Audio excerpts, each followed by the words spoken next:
À Conakry, depuis quelques jours, les 15 pays membres du Conseil Paix et Sécurité de l'Union africaine sont en mission d'évaluation. Ce samedi, ils ont été reçus en audience par le Premier ministre Amadou Ouriba. L'entretien s'inscrit dans le cadre du suivi du processus de transition en Guinée.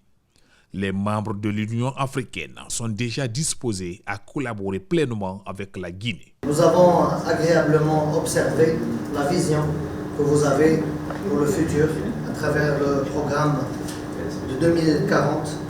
Et je pense que l'Union africaine est là, c'est son rôle, et d'accompagner une fois votre pays frère de retour parmi sa famille, d'accompagner ce développement que vous souhaitez amorcer dans votre pays au profit du peuple guinéen. Monsieur le Premier ministre, nous en sommes prêts et nous sommes convaincus que vous irez jusqu'au bout de vos efforts.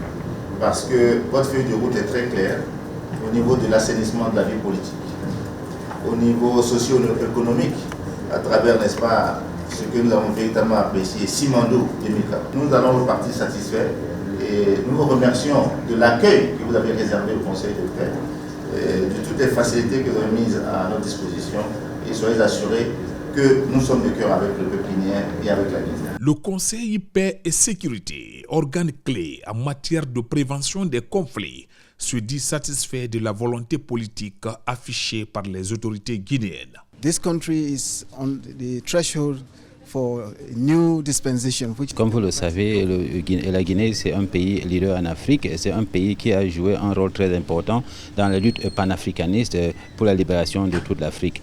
Donc, à ce moment difficile dans l'histoire du pays, il faut que l'Union africaine et surtout le Conseil de paix et de sécurité soient solidaires avec le pays. Et c'est pour cela que nous avons discuté avec le Premier ministre et nous avons félicité le gouvernement et les autorités guinéennes par rapport aux efforts qu'ils sont en train de déployer pour retourner le pays à l'ordre constitutionnel, mais cela conformément aux règles de l'Union africaine.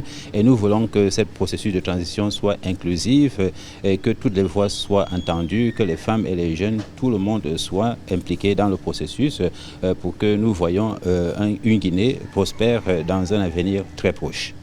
Nous soutenons le Conseil de paix et de sécurité de l'Union africaine dans cette mission de terrain qu'ils ont organisée ici en Guinée.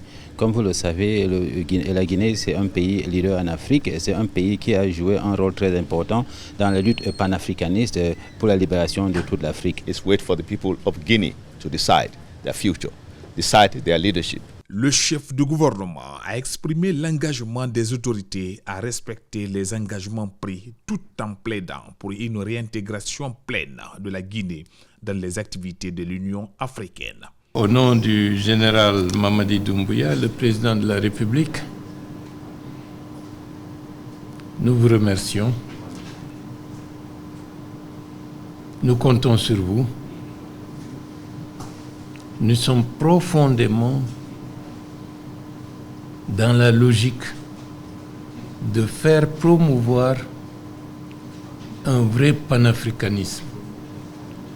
Pas un panafricanisme épidermique ou subjectif, mais un panafricanisme pragmatique de raison pour apporter des solutions durables aux problèmes de nos compatriotes. Vos félicitations et vos encouragements nous vont droit au cœur, renforcent encore davantage notre détermination à aller de l'avant. Avec l'aide de Dieu, nous irons pour une transition apaisée, réussie et un retour à l'ordre constitutionnel qui permettra à la Guinée de démarrer enfin.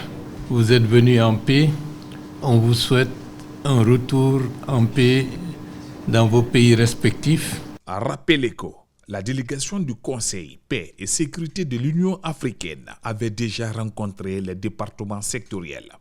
Il s'agit du ministère des Affaires étrangères, la Cour des comptes, la Cour suprême et le ministère de l'administration du territoire et de la décentralisation.